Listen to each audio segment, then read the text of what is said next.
Hey everyone, this is Kristina from Lady Modern Jewelry. I'm a graphic designer and multimedia artist by trade, but I also love creating jewelry. In this video, I'll be walking you through the step-by-step instructions on how to make these simple flower cluster dangle earrings. Many creators use silicone molds to form their flowers, but since most folks don't have these, today we'll be making them by hand. Always begin your projects with a very well-conditioned clay. I used purple and pink for this project, so it matches my current collection that I'm working on, and I rolled out a 2-inch square of each color on a 4 setting. For those who roll out their clay by hand, here's an idea of how thick the clay was that we're working with. Next, you're going to want to use a circle hole punch. I believe this one is a 3mm, maybe a 4. It really all depends on how large you want your flowers to be. And for each flower, we're going to punch out 4 circles. Next, we'll be rolling each of those circles into a small teardrop shape. Arrange these shapes with the points facing each other, just like this here. And I have them on the back of a silicone piece. You can also use some sort of cellophane or anything you can use to squish them down. Next, I used a sculpting tool to give the petals a little shape. This step isn't necessary, but I feel like it gives them a better look in the end. Try and be sure not to make them too thin, and don't flatten out the middle. That part we need to be a little bit thicker so it can support the overall shape when it's on the eye pin. You can add some lines or texture at this stage if you like. The great part about using silicone is that you can fold the piece and easily peel your flower off without damaging it. I used a sculpting tool to form my flower around to give it that nice cup shape, but you can use anything you have that would work for this.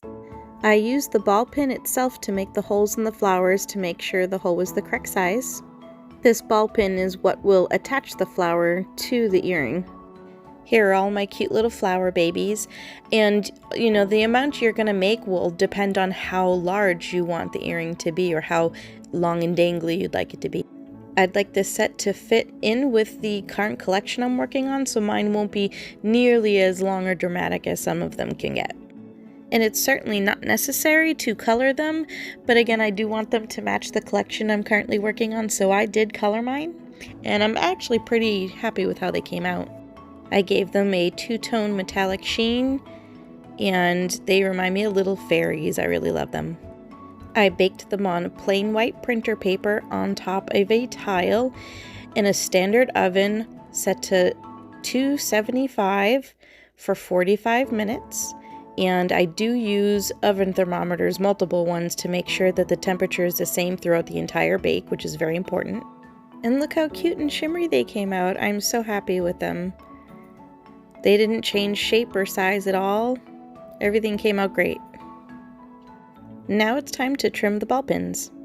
I personally use a looper, which is, of course not necessary, but let me tell you, it is worth every penny. It makes life so much easier. If you don't have one, I highly recommend it.